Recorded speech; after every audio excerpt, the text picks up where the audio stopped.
I was going to say Arsenal Vision podcast then, but Woohoo! exactly. Oh yeah, here we go. So yeah, Pos from the Arsenal Vision podcast. Welcome to From Dial Square to Where. How you doing? Good, thank you. Very good, thank you. Great to have you on board today. Thank you so much for your time.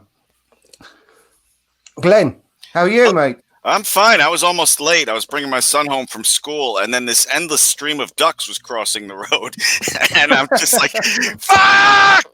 But I got here on time, and I didn't run any of them over. The only ducks I know in America are ones in Memphis where they live in a hotel and come down in the lift. Have you heard about them? No, I did not hear about that. I have no idea what you're doing. I'll tell you another day. Okay. And Sonny, how are you, mate? How's it going? I'm very well, thanks, mate. Love your podcast, so I'm really thrilled to be on it. And you're a good friend of mine on Twitter as well, so it's nice to put a face to the tweet. Yeah, exactly. No, it really is. Thanks ever so much for coming on board as well. I love when Sonny's on because I'm not the angriest guy on the panel every time. Because it's not my podcast, I'm going to behave myself. Oh, no. You better not. Listen, you obviously haven't watched the other episode, Sonny. You're at my place now. You can do what you want. But yeah, just to give the viewers a quick overview, very briefly, it's a very interactive show. What we do on this show is give the opportunity to one of the viewers who's the most interactive on the night in the comments section, the chance to join us at the end of the show, just to come online live with us and to air their opinions and views as well. So anyone that's watching, please get involved. Please put some questions and comments in the comments box, and the one that's deemed the most entertaining towards the end of the show, get the opportunity to come on live with us. So first things first, the show as well is about Arsenal Twitter and the different types of tweets that we get to come across every single day, whether they're funny, whether they're controversial, whether they're interesting, whatever. And we like to talk about them, dissect them a little bit more, and you can only fit so much into 280 characters, as I say, every week. So we try and expand on things. So what I'll do this today, first things first, if I go to you, Pos, and see what you've found entertaining this week on the Arsenal Twitter. Well, I'm somebody who fully embraces the interlull, so I'll take my 2 weeks away from the stresses and strains of Arsenal. So I actually don't know anything that's going on. Just for this show, I decided I'd actually have to go and find out what was going on Arsenal Twitter. Kind of the first thing that came up was the Patrick Vieira story, where he said he'd love to manage at Arsenal.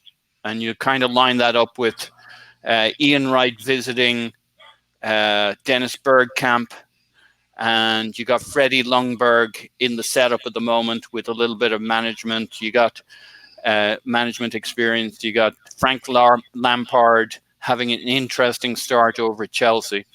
And so it does kind of intrigue you.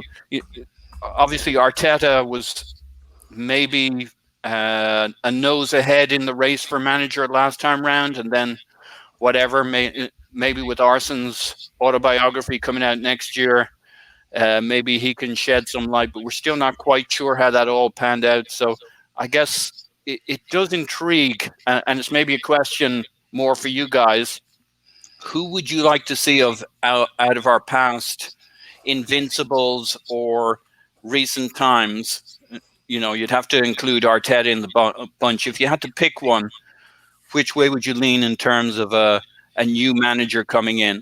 Not that I'm personally in a rush to get rid of Emery. I certainly have many concerns, but I'm still pretty much in the camp. Let's see how the season progresses. So I'll just quickly say, Glenn, I've got my next tweet sort of very nicely leads on to this. So if go you two guys first, I'll finish up on it because I can take it to the next tweet. So you go first then, Glenn. Well, I was going to say me and Paz are in the same camp with Unai Emery. We were toasting marshmallows and everything. I think he needs to finish out at least this season. Is it true that he really has a 3-year deal? Because that's depressing if it is. With no break clause apparently as well. But oh man, who would I don't know about Vieira. How's he doing at his current job? I saw him in the MLS, and his team at New York couldn't play defense. So he's doing okay. Nice are middle table, but then are a middle table team.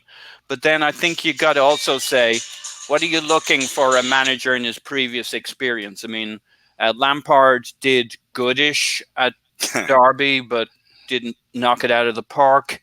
Sometime, Pep with the Barcelona B team got a lot of experience, but what you really want them to do is go off and make their mistakes with other clubs, and then you give them a Ferrari and find out how they can really move. And how well you drive a bus is not the same as how well you drive a Ferrari. So, you look at Zidane. What management experience did he have? And then he goes and wins 3 Champions Leagues, and now he's back to struggling. So it's very hard to work out what you get out of previous experience when you're looking at any club's equivalent of our Invincibles. Lampard would be Chelsea's equivalent. Zidane, obviously, Real Madrid's equivalent. So I think what you mainly want to do is have them go off and get rid of all their stupid ideas and start to perfect their own ideas, and how they handle themselves and how they handle themselves in the up times and the down times. And you almost learn more from a manager who's making his mistakes than one who's, kind of fallen into a situation and everything goes brilliantly. I would have to say, going by your question of just former Arsenal players, I would have to go with Lundberg, because, I mean, one of the most exciting things about our team are the youngsters, and he's worked with them, and I would want him, if that's my only choices, are ex-Arsenal players. Yeah, it's funny because the young players, that's kind of my breaking point with Emery coming into this season. I said I could forgive a lot, but if I got the feeling he was freezing out our youngsters, that would be kind of my separation emotionally between him and me. And whether it's through accident or through design, he is incorporating the younger players. So that certainly gives, in my personal view, a much longer leash to his stay at the club. Okay. Yeah. I'm sorry, your turn, Sonny or Andrew? Sonny, yeah, Sonny.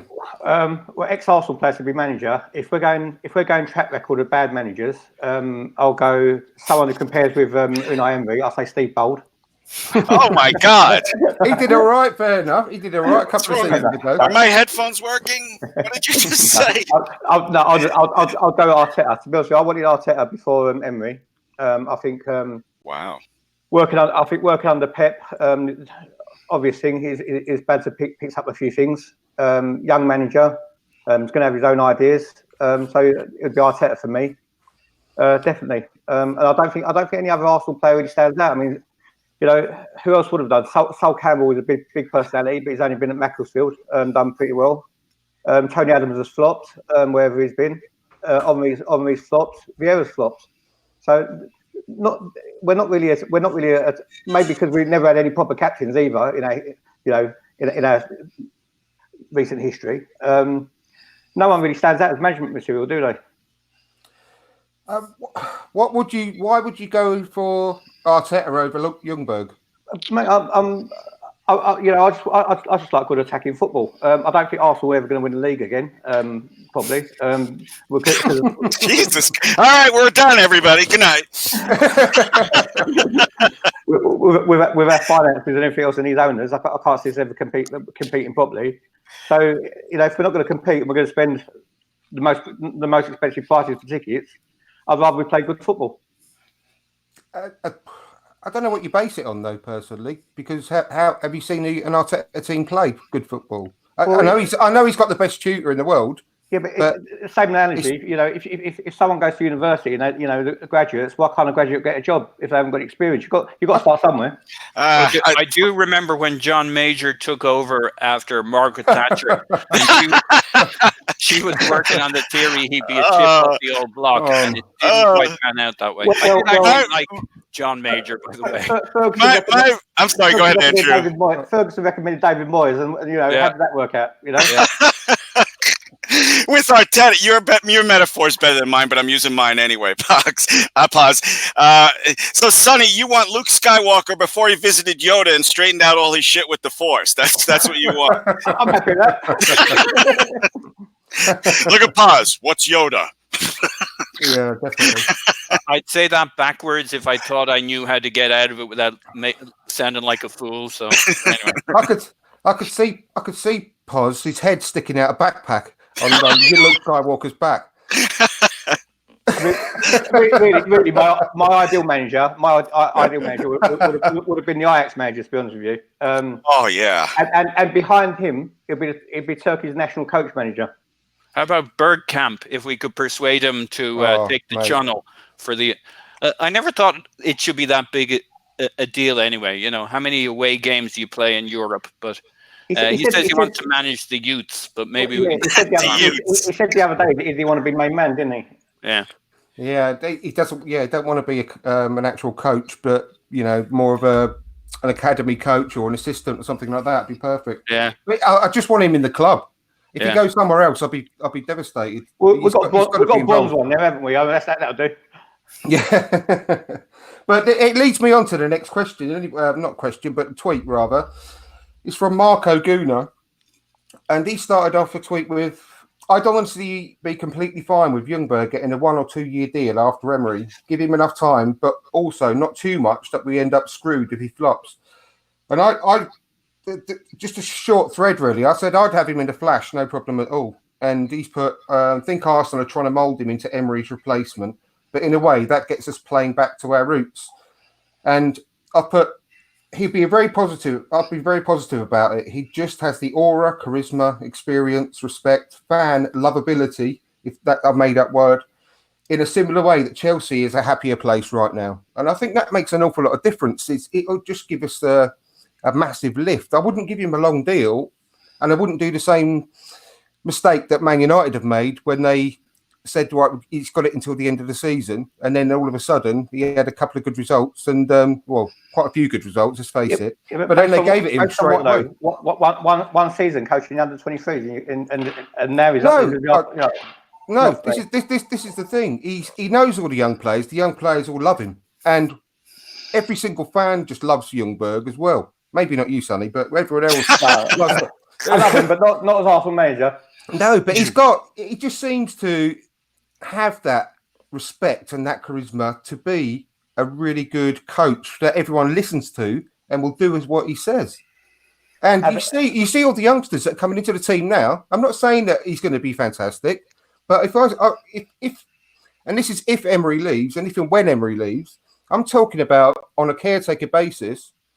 Well, and we could try and look for someone in the meantime. We could try and go for the Ajax manager. But I'd love to see him, what he could do over maybe 2 or 3 months before the end of the season. I don't want any manager that needs on-the-job training. We got too many young guys that have to go through that. He's been doing that for the last 18 months, 2 years, though, hasn't he? Oh, I'm just speaking in general. I'm sorry, Andrew. I wasn't taking a shot at your opinion there. I think what we need to do with Ljungberg is demote him every 2 years back to playing with managing the academy, and then promote him every 2 years so he can come up with all the players. He's just he's like a pearl diver, going down, grabbing the pearls and bringing them up to the surface, going down and bring them back up again. Well, I just think he must be doing something right, because these youngsters have really blossomed under his tutelage. He must be doing something right. And I just want Arsenal to get a world-class manager in personally. I do, Sonny, and I'm not saying I want to give him like a 2 or 3 year deal. I'm just thinking I'd love to see what he could do, because you never know, do you? I just think he'll get this team ticking. I really do. I'd like someone with Mourinho's attitude, but not Mourinho. Oh no, I'd rather go back to Wenger than have Mourinho. The most I'd accept from a manager who had something in common with Mourinho is maybe shoe size. After that, I want everything different. I like his siege mentality, Mourinho's. I don't give a shit attitude. I like that about him, and he's not a yes man. But as for managing the team, not a chance. No, he screws up too many youngsters for me. I like him as a pundit, but not as my manager. Actually, it's funny when you see people in their afterlife. I mean, I really like Gary Neville, unless we're talking Gary Neville, the player, in which case he's like the poison dwarf to me. Mourinho is such a toxic guy in your club. And I know, Sonny, you weren't saying that you wanted Mourinho. It's the toxicity specifically you don't want. But I do think that all you can't kind of get that siege mentality for too long without getting the Mourinho mentality. So it's a tough one. I do agree with you, Sonny, that if it were me, if it were my life that depended on the results of the club after our next manager, why not get a top-notch, top-quality manager who's done it elsewhere? I mean, we may have struggled over the last decade, but Arsenal's still a class job. And if you look at managers who strongly considered coming here, strong rumors that Klopp was interested, but we weren't ready. Strong rumors that Tuchel was interested, but we weren't ready, etc., etc. I don't know if it's Nagelsmann or who, but the idea that Nagelsmann's definitely going to Bayern Munich, I mean, that is an incredibly political environment in the Bundesliga. So he may go there or he may get turned off it very quickly. You saw the Aubameyang comments about, is it Watzke, who's the head dude over at Dortmund, and you think Dortmund's this, hey, organic, everybody gets on together, lovey-dovey club. I mean, lots of politics in the Bundesliga as much as anywhere else. So we may be able to get the next up-and-coming Nagelsmann or whoever it may be over at Arsenal. So I kind of lean in Sonny's direction, but I was definitely an Arteta man when we were looking at the last go-round. I still find that exciting. I do agree the sorcerer's apprentice is not the sorcerer. It would be a fun experiment. Unfortunately, you don't have parallel universes where you can try it all out. You're stuck with a manager for a few years. I do also think on the topic of, giving a short deal versus a long deal, I think you just got to give them the standard deal. Otherwise, it sends messages in one direction or the other, and you got to be prepared to sack them and pay them 7 million or whatever it is they're due, and you just take your lumps on the chin. But if you give them a 1.5 year deal or whatever cookie kind of, if your deal looks different to everybody else's deal, what's that say about your club? With Man United, it said something about the Moyes thing. And we don't want to be the guy who's shortchanged whoever the next manager coming in is. You know what? If you own the garage, you can have the best mechanic in the world, but if you don't get the tools to work with, so it's all, whoever they get, it's going to be down to the Arsenal board. See if they give them the tools they need, really. Yeah. Well, it's going to change as well. There's going to be a managerial merry-go-round. I mean, Klopp's already said that he wants his sabbatical soon, but Pep does as well. Pep will definitely be off. I reckon he'll be off at the end of the season. I really do. And with regards to Ljungberg, I can't remember where it was. I have to apologise to whoever wrote it, but I can't remember where I read it. It might have been the... No, I can't remember. It might have been James Benge, but it was on about Ljungberg being extremely ambitious, and if he doesn't get the next Arsenal manager job, he's going to be off. He wants to be a number one. So it's all about how much the hierarchy actually do rate him, because if that's the case and he's making it really well known that that's his stance, do they want to keep him at Arsenal? If not, then he's going to go. And but we can always get him next time round. Yeah, I know, exactly. But it's a lot of things going to happen, aren't they, between now and when Emery does eventually move on. And you know what? If he carries on playing shit football to the end of the year, I don't want him. No, I mean, I'm struggling to watch him now. I'm struggling to watch any games because I have to watch it from behind the sofa, because I'm never, ever comfortable that whenever we're ahead that we're going to hold on. It's just my nails are just ridiculous. I mean, I've got stumps on the end of my fingers where I keep biting my nails. I can't watch a match. It would enjoy it at the moment, which is a shame. Yeah, don't worry. We're getting Kearney. We're getting Bellerin. It'll all be different. Holding will be back. I do agree, actually. I do think it's going to make a massive difference, and I'm really looking forward to seeing that. Won't make no difference to the midfield, mate. No, well, I know. It will. It's will clearly been essential to Emery's style. Now, whether it makes enough difference, that's a whole other game, but it will make a difference. He creates down the wings. That's why he's not really invested in a classic 10 in the center of the pitch. The thing is, Emery communicates a lot and he uses a lot of buzzwords, but at the end of it, you still don't really get what his central philosophy is. And it's frustrating. I wish he'd stop and spend a little time to explain to people why he's trying to do it the way he's trying to do it. But he certainly seems to believe creation is something that doesn't happen down the middle of the park, that it happens down the wings. And he hasn't had the tools, to your point, Sonny, that he's been looking for. We bought them over the summer, and they're coming into play. And I think Tierney's a big piece of it. Bellerin coming back, but Bellerin could take a good half a season to get up to full speed. So it could still be pretty sticky, even for Emery to get the lineup he's looking for often enough. It's does he have enough runway this season to prove his methods is the question. I think offensively we're going to get better with the defenders coming in. I don't think defensively we're going to improve that much. Bellerin wasn't a great defender even when he was playing well. So, Sonny, don't worry about defending. Yeah, exactly. Considering Unai Emery's stubborn approach to coming out of the back, playing out of the back, with Bellerin and Tierney, it's going to look a lot smoother. And that's the other reason I believe he has to at least finish this season. I don't know. I can't get out of my head whether if he hasn't really capitalised on how crap our competitors are at the moment by Christmas, then I think it just makes utter sense to get a new manager in December so that they can get add a few names to maybe for January incomings. I don't know whether that would be possible. However, even if that's not possible, they'd have the rest of the season, the last 4 or 5 months of the season, to get prepared and get to know the team rather than just doing it over the summer and having a very short pre-season, which no doubt we're going to go abroad again for another tournament.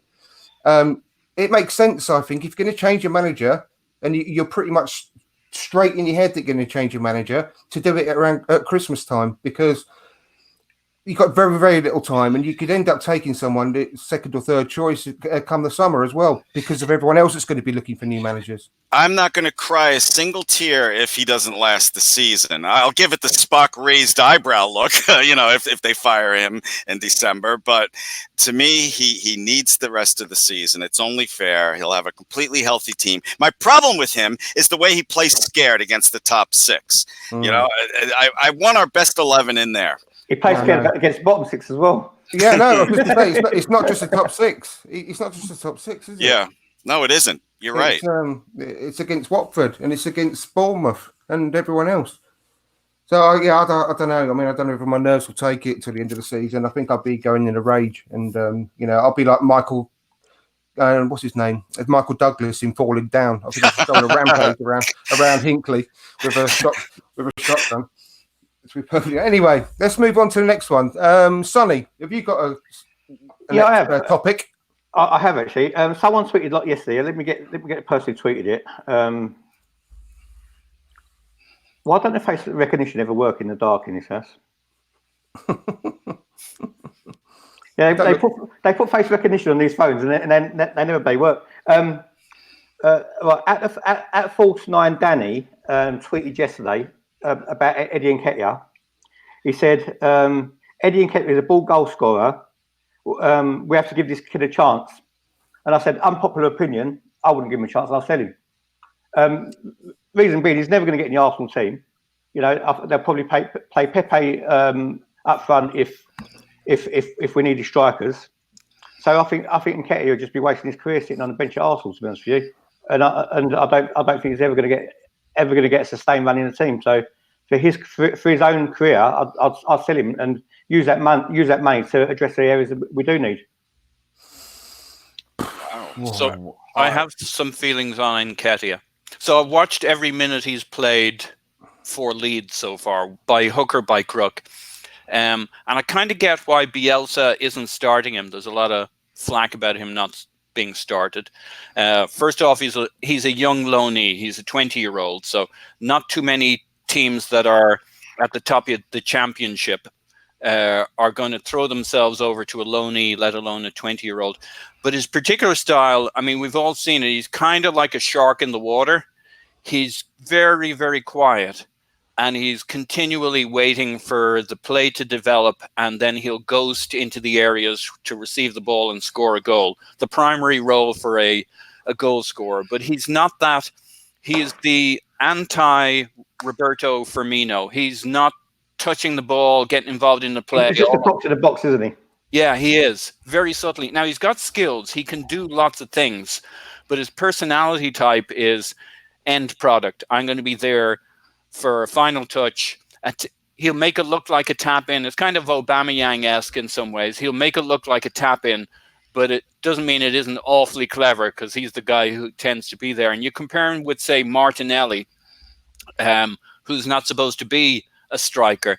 And Martinelli's much more the Firmino kind of involvement, work rate, busyness, getting stuck in. And more clinical as well. You know, Nketiah does miss a lot of chances. Well, I think, Sonny, they all do. If you give him a big enough sample size, I mean, Jesus, how many does Aubameyang miss? And he's still on 33% completion. So that's a really tough one, especially for kids. But when you see their energy and their style, so I think Nketiah I think he's a great player. I've always loved him as a youth player. I think he's top level. I think it's really tough for a youth player. It's the toughest toughest position on the pitch for a youth player to get involvement at a top 6 club, because you just can't risk the striker spot. And so I kind of agree with Sonny, maybe for slightly different reasons. I rate him highly. I just think it's really hard to get that window in there. It's like going for the goalkeeper spot. The opportunity just doesn't open up during the season to try you. So you can play cup competitions, Europa League. I rate him highly, but if he was a tower block of 12 floors, I'll only put him on the 6th floor. He's not Arsenal level high. I think he's got his movement is so impressive. Did you see him score against the England under 21s here? Mate, my movement in nightclubs is impressive, but I wouldn't go straight to come dancing. No, I think he's just a natural finisher. I really do. Ian Wright absolutely loves him and raves about him, and you can't get a better finisher than Ian Wright. I'm surprised, Sonny, and I mean I appreciate your candor, but Nketiah is not good enough for Arsenal. You can judge that already. I was wrong at the start of the season. I would have rather had Martinelli go out on loan and keep Nketiah. Shows I was wrong, but I think it's way too early to say he's not worthy of Arsenal stock. I think he could do with maybe another loan next season, because at the end of next season, I mean, Aubameyang's going to be 33 then.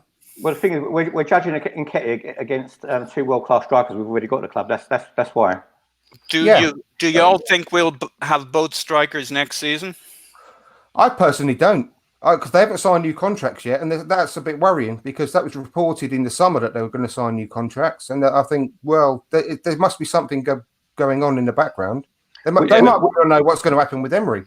Which one's most likely to leave? Actually 30, so in June, so he'll go into next season 31. I thought he just turned 31. Yeah, but he's still, you know, I think he's got another 2 or 3 years left in him, because he looks fit. He looks like a thoroughbred, mid-20s, doesn't he? The way he never injured too. I mean, that's the other thing. Yeah. The key is, he's happy at Arsenal, obviously, but the key is going to be what they will offer him, because the current trend with clubs either signing new players to a contract or re-signing players, you know, to play with them, is they don't want to pay you for what you did in the past. They want to pay you for what you're going to do for them now and in the future. So my only worry about keeping Aubameyang is that they might not offer him enough money to stay. Well, it's rumoured that he wants the same as Mesut Ozil, but he's actually earned that money. Well, they look like they're freezing Ozil out and trying to get rid of him. So you know that if that 350's off the books, you know, I have no problem with them overpaying Aubameyang. No, because if you think about it, if we're going to pay him another, I don't know what he's on at the moment, maybe 180, 200, I don't know. Just example.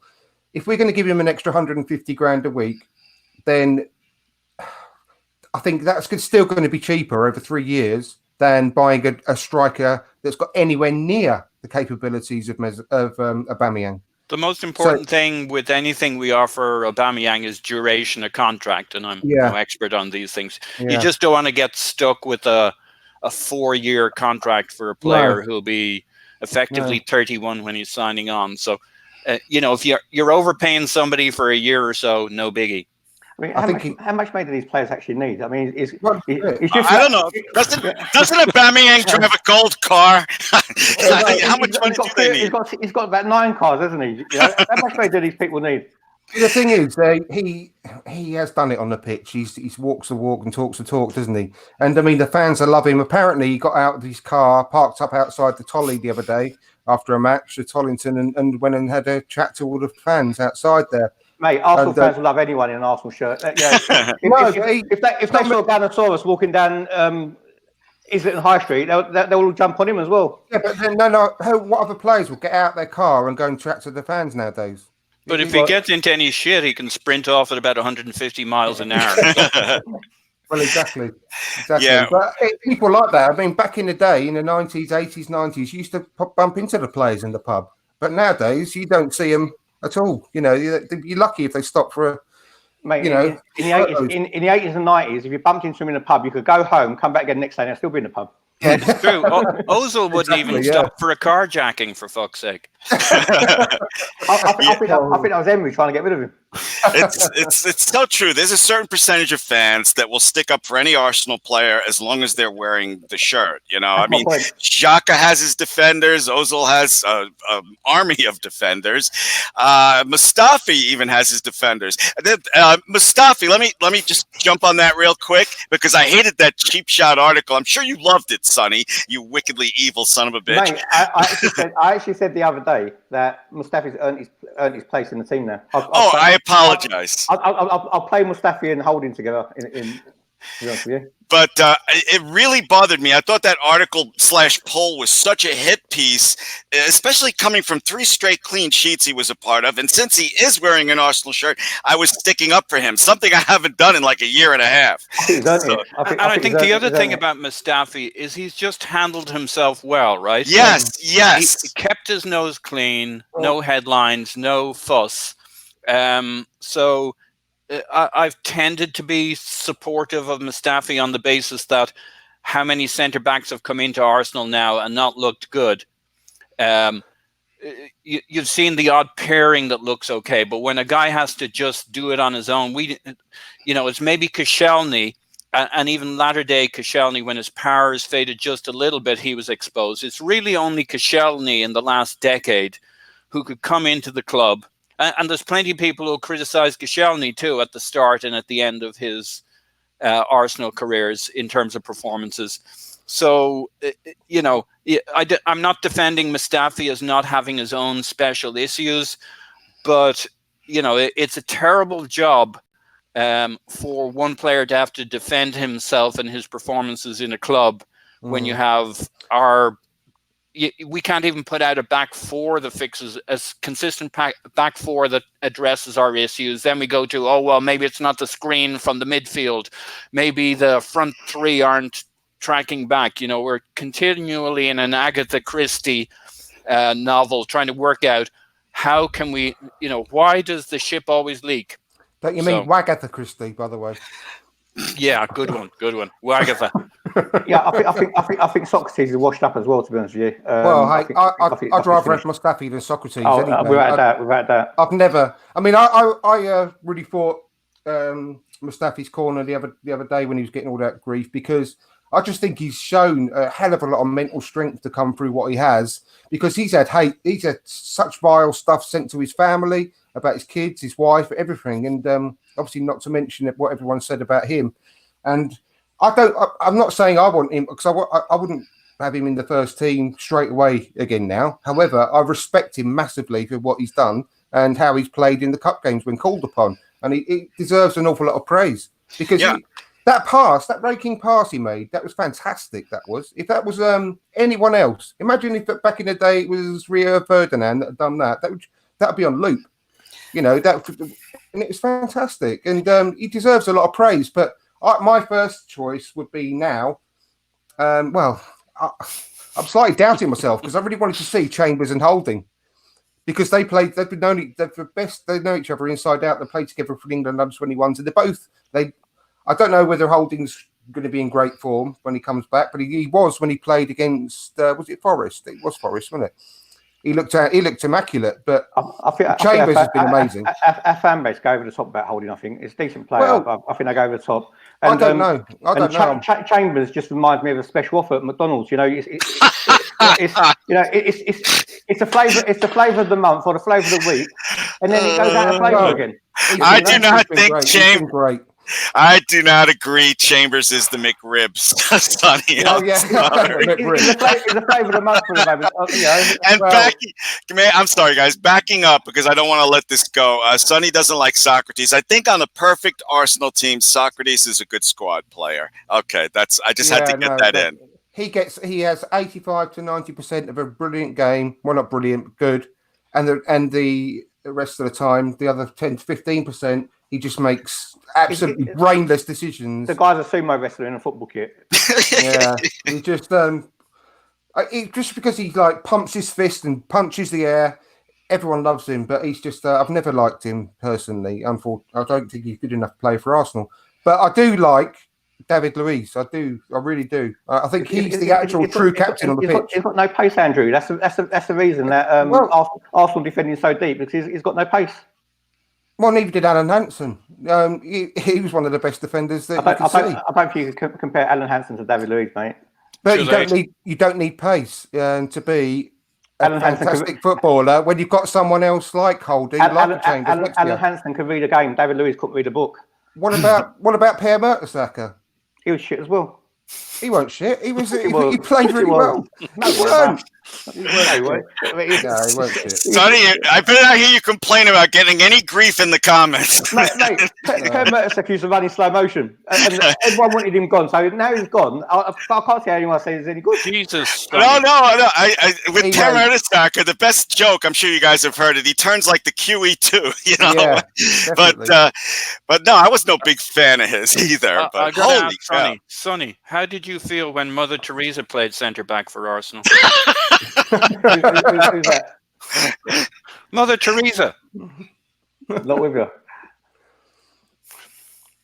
No, I don't get you either. I'm sorry. You don't get me. That one, Pos. No. I got it. He's trying to get Sonny to say something bad about Mother Teresa. That's what he's trying to do. Mate, if you're good, you're good. If you're shit, you're shit. I'll just say as it is. Well, she was shit. Huh? Well, she was shit. She was good at what she done, but she wasn't a footballer, was she? It wasn't really her. I mean, you look at who was around her, right? She had who'd she have? She had Holding to her left. She had Maitland-Niles on the right. She had Gibbs on the left. It wasn't her fault. Who was screening her? Well, she still the robes. She was tripping over the robes. They didn't give her the right gear. She got Nobel Peace Prize for what she was doing, but if she was a centre back, she'd just been shit as the rest of them. Yeah. Oh, Sonny, you are too fucking funny. Glenn. Let's move on. We have, I know that Pos is going to... Mate, where we are for a reason. It's not because all our players are world class. No, we ain't got world class. No, I agree. All these fanboys everywhere, we're where we are for a reason. No, I agree. And if you're asking me, Andrew, another thing I was drawn to was this Arsene Wenger book. It's like, I don't give a shit. I appreciate everything he did, but as far as Arsene Wenger goes, there was a long time where if I could have had dinner with anybody in the world, it would have been Arsene Wenger. Anybody in the world. Now the man just spoils my appetite. And when I see Jurgen Klopp, I think if fucking Arsene Wenger left when he should have, Klopp would be our fucking manager. So I don't give a shit about his book, and I don't understand, Twitter going crazy about this stupid book. I don't think it's going to have much in terms of revelations in it either, to be perfectly honest. He's too fucking nice. God, do you remember his press conferences? Well, we could have played a little bit better. We'll work on it in practice. And fuck you. I actually think, I was thinking about this. I think Wenger will want to put out a book that has content. He's a very charming guy, and I think he'll find a way to combine. He may not spell it out and punch you in the nose, but I think he's not putting out a book that doesn't address his legacy. So he's going to have to say stuff. Wenger in his legacy, mate. Wenger's a fraud. Yeah, great. It's true, mate. Wenger in his legacy is a fraud. I think he's not going to write He's not going to want to write a dull book. So I think it's going to have a lot in there. He's not going to call MF this person and MF that person, but he's going to give us enough detail that we knew what happened in the Van Persie scenario, this scenario, that scenario. I think it'll get real enough, but he will be tasteful as usual. Do you know what? When you lot start to realise Wenger was part of the problem when he was in it with Kroenke and lined his own pockets. Yeah. But remember, I'm not a lot. I'm a person. We're talking to everyone who's watching. Where everyone's watching, aren't we? So I'm not just. Yeah, but I'm not a lot. I have my own opinion. Listen, if you're going to be rude to me, I'll just leave the podcast. Yeah, so it's up to you. If I'm going to be rude, if you're going to be rude to me, by saying, "Oh, okay." Whoa! What happened? Oh well, I don't know. I don't know. I said I wasn't a lot. Yeah, no, that's fine. Don't worry about it. I think it was about Mother Teresa, actually. Teresa. I think that's. Look, Arsene Wenger could dedicate his whole book to selling Van Persie to Manchester United, and I'm not gonna buy it. He sold them the title for $25 million, and I had to watch Van Persie score all those goals all that fucking season for Manchester United, and that's when Wenger lost me, by the way. Well, exactly. I think I've told you before, Glenn, haven't I? That sale of Van Persie made me stop watching Arsenal for about 3 seasons. Oh yeah, we did talk about this. I'm sorry, Andrew. That got me so angry because it was on the back of all the other sales that we made, and we just became a selling club, and I just lost it really. I never lost my love for the club, but I became so disillusioned I couldn't bring myself to watch them. And like you said, we literally sold the title for 25 million. And that was it. And I just could not believe it when they did that. I really couldn't at the time. Such a horrible season that was. Yeah, I know exactly. It hurts my stomach just thinking about it. I know, yeah. But let's move on to some lighter stuff. Tottenham. It's the Schadenfreude pod again. Well, exactly. I love those. I really do. I love those podcasts. But I am still absolutely gobsmacked because I was listening to podcasts. I listen to podcasts every day, and I can't remember which one it was this morning. But again, they were still absolutely singing the praises of Pochettino, and I know that he's lifted Spurs from where they used to be, but I still can't quite get my head around the fact how much he's loved in the media for doing something that Arsene Wenger was roundly mocked for about 18 seasons. Apart from the fact Wenger actually won trophies during that period as well. I just don't see that. I mean, during 2019, on their form and the amount of points that they've won on pro rata, they would be 15th or below. In fact, it was about 3 weeks ago. I think someone said that they're going to be 15th. They've lost another game or two probably since then. So they'd be virtually in the bottom three on the points won during this calendar year. It's appalling. That's not what's the excuse for that, really? There isn't one. I don't understand why he's getting a free pass like that, because to me, it appears he lost the team. That's what it looks like to me. They're not playing for him. No. I don't understand why he's getting all this praise. They spent big in the summer. I was worried at one point with the players that had come in with Lo Celso and Ndombele. Yeah, I know. Ndombele. I knew that they wouldn't do it on their own. Because they needed more. But I'm just shocked that they used to be the most pressing team in the league, bar none. And now they need the bottom. They're 17th in the pressing table when you look at those stats, apparently. Well, they're quite the dilemma because Kane can't press anymore. His body's not up to it. And if he's your front line and they're not willing to drop him, you don't have a pressing front line. So he's literally their Achilles heel, and Pochettino hasn't found another way to play, really. That's been his hallmark. Well, I thought Kane would have a decline this year, but only because of VAR taking away about 25% of his fucking goals.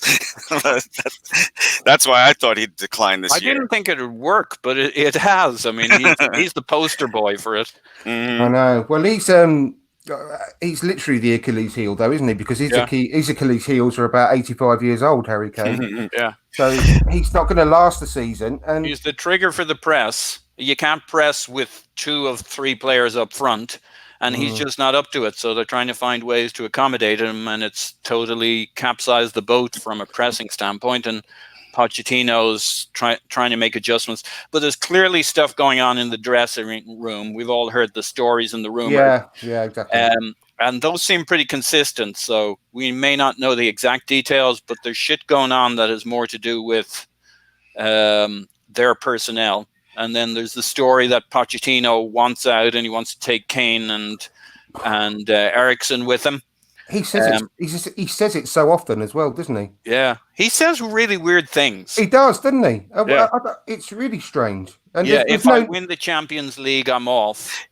There's no need to say what he says, and he just brings it on himself. But no one picks him up on it.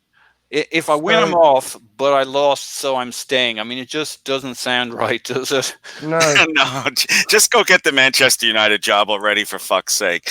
Right. It cracks me up because Arsenal fans during these international breaks, I was surprised, Paz, that you said you enjoy the interlull. Is that what you call it? Because during these 2-week breaks, all Arsenal fans turn into my 18-year-old daughter. We're just looking for drama everywhere. And there's so much bad shit going on with those teams below us. I mean, one of the things I wrote down, Andrew, was that big deal about Manchester United goal, supposedly of the month of September being the penalty shot, and everybody believed it, and it was retweeted a million times. And no, they did have one other goal, that one against Arsenal, where but I thought that what's his face, Xhaka dove instead of heading it out. But that was their only goal of the month. But I mean, how bad does it have to be somewhere where you're like, oh shit, our goal of the month was a penalty? Oh well, no one even checked it. You know. But you see the goal that Rashford scored for England. That was a good goal, and I mean, he whipped that in. But he's just been absolutely dog shit for Man United. Yes, absolutely. He really has. And they're pinning all their hopes on this 17-year-old kid, Greenwood, is it? Yeah. And we've got a better Greenwood than him in our under 18s. Sam Greenwood, he looks the business as well. But I mean, this is the other thing about the media bias. I'm not going to go on about it too long. I've you know what? I've been ranting on about it for months. But Saka, I mean, long may it continue. To be honest, I want them to go under the radar. But Saka and Martinelli and so on have been really performing fantastically, and then they don't get any kind of headlines. Have you seen any kind of headlines about our great young players, or in the same light that Lampard has been getting for leading the way in playing young players? Because even though he's forced to, it's just driving me mad. Well, Chelsea, enjoy the good times while they last. They're in a little upturn right now. It's a long season. That team's too young. They're not going to finish top 4. And this is a team that signed, what's his name? The American for $67 million. Pulisic. Yeah. The guy who lost his job to Sancho, who I believe used to play for Chelsea. Am I wrong there? No, he came from Chelsea. He's from City. Oh, Man City. In their youth team. Yeah. But still, it's, $67 million for Pulisic. Give me a friggin' break. Chelsea's good times are not going to enjoy it while it lasts. I mean, they've got some good young players. There's no doubt about that. No doubt, but so do we. But we got the veterans. Exactly.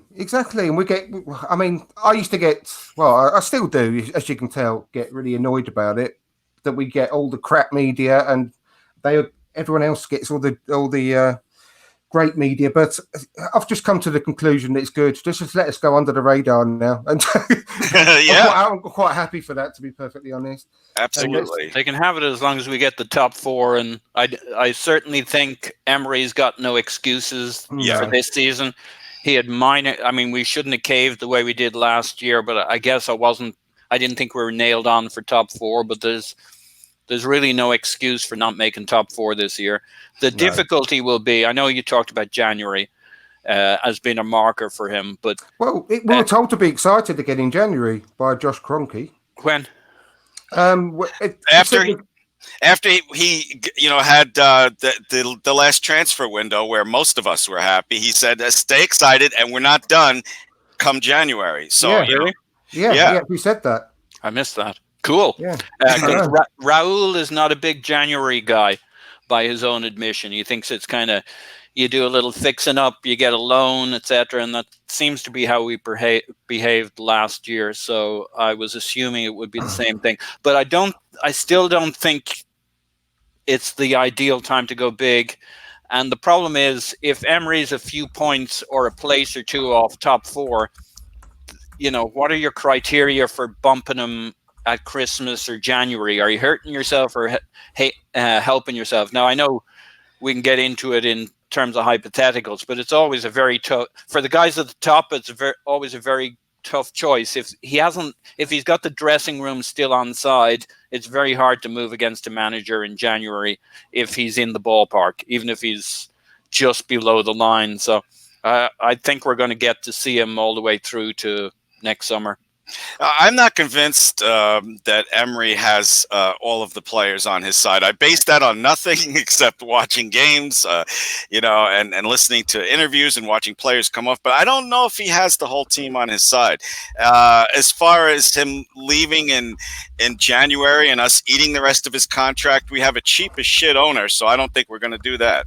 But our one metric for does he have the dressing room is, do they fight? Do they come back? Do they score towards the end of a game? We're slow starters, but we're strong finishers. So that to me would be where you see somebody who's lost the dressing room, where 60 minutes into the game is where the players kind of say, I don't know what's going on. I don't believe in this. I'm going to stop trying. And that isn't what we've seen, I don't think, this season so far. Take it one step further, though, Paz. Why do we get off to slow starts? I think it's his starting 11 selection a lot of the times. You don't agree with that? No, I do. But that to me is different than losing the dressing room. Okay. I think the team is struggling to some degree on continuity, on the automatisms, and also on just, like we all are, struggling to see. We might see why it's adequate, but we don't see why it's going to be good or great in terms of the football we play. And, I'm just crossing my fingers that the magic trick is the full back showing up, and now his approach, his system makes sense.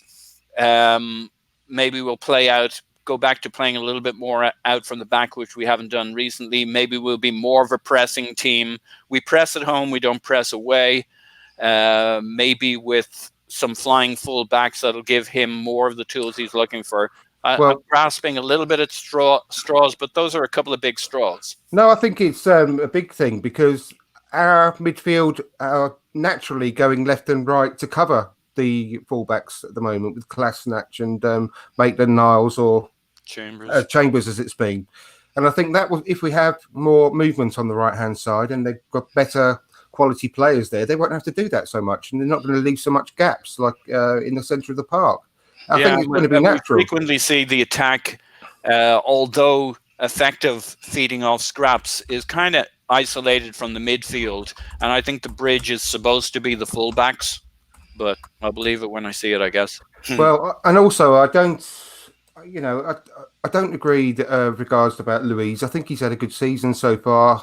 He has made those 2 high-profile errors, but I think he hasn't been helped regards to plays he's had alongside him, and the midfield, he's had no protection in front of him. He's never had that in his whole career, wherever he's been.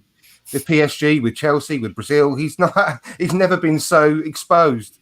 I think this is how we get our vengeance and our revenge on every Chelsea player individually. We sign Czech, Luis. One by one, we get them into the club and we humiliate them in our defence. I know. Well, I heard on the again, I can't remember which podcast it was, but they said today that they're talking about Gary Cahill, and they said we bought the wrong Chelsea defender, and I just couldn't believe what I was hearing. To be perfectly honest with you, I mean, I know he's having a decent season this season with Crystal Palace, but no, I'm sorry. I think we got. I think I'm quite happy with Luiz over Cahill. Cahill is a very minority opinion among Arsenal fans. I saw nothing but no when that was a rumor. No, I know. But I when he was at Bolton, I did actually want, because he was available for a good price. I did actually want him then before he went to Chelsea, but when he's a good age. I wouldn't have minded him back then, but not now. No, not for me. But right, have you got time for one last thing? Paz? Yeah, I got another 3-4 minutes. Yeah, 3-4 minutes, and then I got to run. have you got anything else you want to sort of talk about today? Well, so there was a tweet that I won't get into too much, but the topic was stats, and what struck me in reading it is, like, can you guys go back in your minds to like 2012, 13, 14 on Twitter and stats and where things were at, and we talk about goals and assists and appearances and maybe shots for and shots against, and you look at where stats are like now. It just kind of struck me. There was a while we used to joke on Twitter that you had to be a financial accountant to keep up with Arsenal Twitter, and now it's gone full on. If you're not a statistician, can't even say the bloody thing, or an actuarian, it's amazing. Like, I'm okay with maths. I got a science background. I did engineering in school. So it doesn't, in one way, it doesn't intimidate me, but it just astounds me the level of knowledge now and conversation and dialogue around, and the sophistication that's coming on. Like with the Arsenal Vision podcast, we have a Discord channel, and the stats in there, it's like, it's intimidating the amount. Like, I'm on a podcast, so I'm supposed to nominally know as much and more as Joe average fan. I don't think that's true. I don't know if it was ever true. Probably not in my case. But I really don't think it's true now. The knowledge of the people listening to the podcast, the whole dynamic has changed, where they're more participants in it, in the conversation. You can't be an expert anymore. I pity the journalists, like the supporters, certainly the online supporters who are bothered. The shit they know is just phenomenal.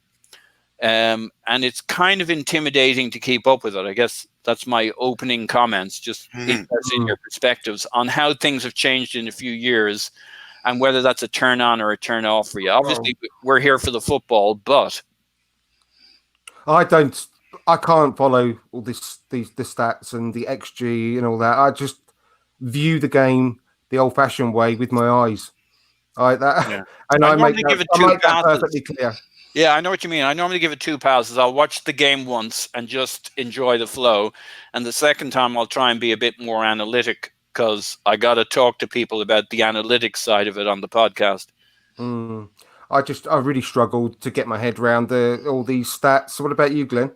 Oh, I'll remember stats. I won't remember my wife's birthday, but I'll remember the most mundane stats that you can think of. I also like how Arsenal fans all turn into accountants with, well, he's got this much on the books, we can get this off the books, and that's not really my style. You have to amortize his fees over 4 years, Glenn. You can't take it as one lump sum. Amortization. That's a new word as well. Yeah. Anyway, you've got to go then now, Pos. Yeah, I do. I just want to say that was how we were able to afford to get Mother Teresa into the club. To be fair, I think she's got a good touch, though. She does good first touch. Good touch for a little lady. Oh my God, give me a break. If she played for Arsenal, we'd all be yelling at her, eat a fucking sandwich. Well, no, it's the right size for one of the forward players at Man City. Fit in quite well there. Anyway, thanks ever so much, Pos, for coming on. It's been an absolute pleasure. Likewise, it was fun. Pos, nice meeting you. 3 of us. Thanks, Glenn. Thank you. And thanks ever so much for coming on. Hopefully you come on again one day. Yeah, love to. Take care. Thank you. Bye. Glenn, how are you doing for time? Well, I still got another 15 minutes if you want to talk. Ryan, are you up for coming on? Put a note in the box if you're still watching. I think you are, because you've just put a question on. Do you want to come on board? Because you've been very entertaining today. I got to get this jacket off. It's hot as balls in here.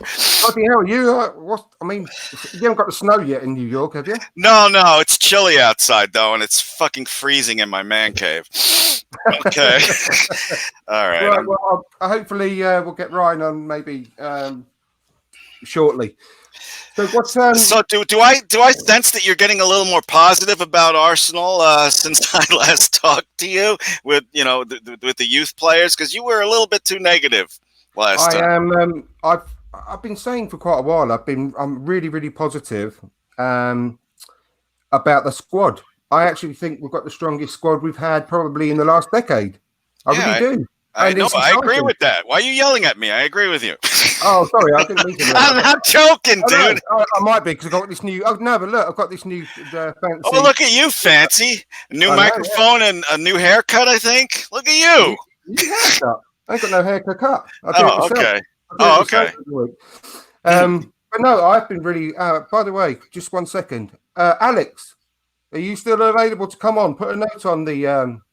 Put a note in the box if you're still available to come on. You're more than welcome. We've got another 15 minutes or so yet if you're up for it. Anyway, squad-wise, I'm really, really happy with it. I just don't think they're being utilised to their strengths, and that is what's making me sad. I'm still very, very negative about the way we're playing because people are going on and on and on about overreaction and saying, well, we're third in the league. We're only 1 point behind last season's champions. But we're only 8 games into the season, and the same pattern is occurring that potentially happened last year. Well, not potentially happened last year, that did happen last year.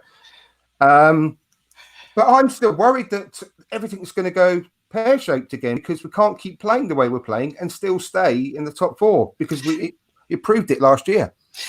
Well, we're not all going to agree, on the same things. What fun would that be? But as far as the team goes, I'm positive it's so friggin' early yet, and I'm on the same page with you, except for Unai Emery. I'm giving him the whole year, sink or swim, and then at the end of the year, 4th place might not even be good enough for me with Unai Emery. I think we're the 3rd best. I think we're better than the Spuds right now. We are. It'd be disappointing to scrape on into the top 4 the way it is. I think we are the 3rd best team in the league at the moment. We should be because of the quality of squad we've got. I firmly believe that. And and the other thing that I really, really like is that no one's getting crazy excited about any winning streaks right now like we did last year. Last year, I was just like, this is the greatest, even though all the warning signs were there. Everybody's like, yeah, we did this last year, blah, blah, blah, blah. Everybody's staying a little bit more centered this year about our little winning streak.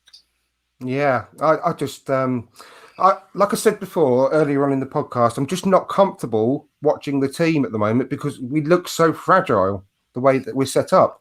And well, that's what I'm talking about. Levels of patience with the team. And I'm sorry if we talked about this before, but, and you've said it yourself, Andrew, when we get Tierney and Bellerin back together, maybe Holding next to Louise or whatever combo you want to put in there in the middle, I think we're going to be even better. I really, really do. That's what I'm hoping for, and I am positive about that because I literally can't wait to see, especially Tierney, in full flow playing in the Premier League against the best players. It's just going to be very exciting, and obviously Bellerin as well. What I'm surprised about is how many fans are anti-Unai Emery right now, but I think he's brought that on himself with his, inconsistent lineup selections, his defensive, is being scared going against teams and putting these midfields that have no creativity in them. I think Unai Emery's been his own worst enemy. Yeah, I think so as well. And he says the same as what we said earlier about Pochettino saying weird things. Yeah. He says weird things as well that he doesn't need to. What's it? It's gone out of my head now. What did he say that was really odd? I'm laughing because we're 2 old men forgetting shit. I know. I can't remember what it was, but he said something that I thought, that's a bit weird. You didn't have to say that. And it's gone out of my head, unfortunately. But yeah, he's done that 2 or 3 times this year. I would like earlier. It was a few weeks ago, I think. I saw Unai Emery. He was asked, "What's the deal with Ozil?" He's like, "Hey, he's not good enough. He hasn't earned it." And I was like, "There you go. That's the kind of. I still think Ozil should be on the bench. Not start, just be on the bench. A late choice for creativity with 20 minutes to go. So I disagree with him there, but I enjoyed that honesty. I want that drill sergeant coach that knows his shit and is not going to take any shit.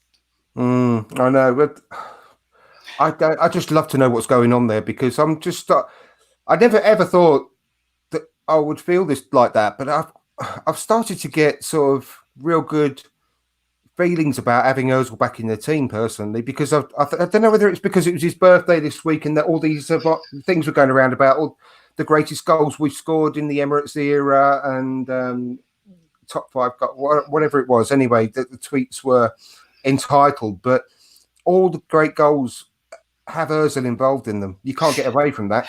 Well, if he's not, I'm sorry. Go ahead. No, I was going to say an Ozil in full flight when he's really feeling it is really, really beautiful to watch. And I know that we don't get enough of it. I've been his biggest critic on that front. But when you do see him playing in a team that's counter-attacking and the way that he can make the game flow, it's just beautiful to watch, isn't it? Yes, I completely agree. And I hope that if Ozil doesn't leave in January, we get to see a little run of games with the guys we want in there, Laka, Alba, Pepe. And I'd like to see a run of games with Ozil at number 10 and Ceballos at the number 8, which he prefers to play anyway. I would love to see a little run of games like that. He, I think it was one of the cup games when, for a while, that Guendouzi and Ceballos were playing very close together. Quite fairly deep, and they look. I mean, especially Ceballos. I think he could do a really good job there. And and it sounds a bit odd because he's very creative in the sort of attacking part of the pitch as well. But I think he could do the job that Xhaka's been tasked to do really well. I agree, and Xhaka, there, it's like this O. Henry story where we can talk about all these combinations, but our current manager made Xhaka the captain. You'll never convince me unless a player comes out and says that they voted for captain and Xhaka came first. You'll never convince me he came in first in the team vote. But that's Unai Emery's hung his hat on Xhaka, and that's the part that really sucks. Any talk about the starting 11 starts with Xhaka, his captain, his captain. I have trouble saying that. No, I know. It's quite a few games this season where he hasn't really done anything wrong. But yeah, like the last game, he didn't really do anything wrong. No, but he doesn't do much right either. In a positive way, I mean, he just has a good game, isn't he? He's very vanilla. Yes, in that respect. He doesn't do anything that excites you or to really make positive sort of attacks, really, and just progressing the ball up the field very well. I just don't think he does very exciting things. And we've got better players in this squad, and that's why it's so frustrating, because we've got Ceballos, Guendouzi, Torreira, and Willock, all, in my opinion, should start ahead of him. Yeah, no, I don't disagree with you there either. And if Xhaka was really good at just one thing, I might be able to deal with him in the starting 11. But he's not that good on defense. He does get off the occasional good pass. And he leads the league in giveaways that lead to goals. So you're never going to sell me on him. No, I know. And what Stan's just said on the screen there, he's had 60 seasons to endear himself to the fans. Emery has tried to facilitate him, but he's a Goldilocks player. The porridge can't be too hot, too cold, just right. And I totally agree, Stan. And I'm not saying that I want him back in the team. I'm just saying that it would be lovely if we had a full flowing Ozil in the team. And because he's just such a good player to watch, but I don't think we're ever going to get that again. He doesn't seem to love the game anymore, and he hasn't done enough since he's been at Arsenal, unfortunately. But some of the best moments that we have had since he's been with the club have been with him on the pitch, but there's not been enough of them, unfortunately. No, I agree too, Stan. I agree with you. I'm just saying, I would like to see a little run out, but if it doesn't happen, I don't give a shit. Well, if he leaves in January, I don't give a shit. There's no reason for him not to be playing in these cup games, is there? So there's that. Or at least be on the bench. Exactly. Well, I don't think he's ever been the sort of player that can turn a game by coming on as a sub. I think you either start him or you don't. You got me there. I'm trying to think of a game where he came on and changed it, and I can't think of a single one. No, I don't think so either. I think if you're going to, that's why he doesn't get taken away on, when we go play, I don't know, anywhere above the Watford gap. He never ever turns up. And I think it's because he's not, I don't think he would love to, he just sold coming on as a sub as well for a start, but I don't think he's that sort of player to come and turn a game maybe. Okay, I so don't know. I don't know. you're saying that forget the money he makes. You're saying that he's not. You wouldn't even have him on your bench. Andrew, the manager of Arsenal, you wouldn't even have Ozil on your bench. Well, of course. The simple thing is, he is he on quality. When everyone's on form, he's our best player. He still is our best player on skill and quality, but he lets himself down with effort. Yeah, absolutely. That's the problem. But he's still easily in our best 18. So there's no reason for him not to be on the bench. And I'm not saying he couldn't be useful coming on as a substitute, but I can't remember a time when he has been. But that's all. But yeah, of course he should be on the bench. He should be. You're not hearing my dog snoring on my microphone, are you? It's behind me. My dog is snoring behind me. And I'm like, I wonder if they can hear that. Unfortunately not, no. Oh, no, that's good. That's a good thing.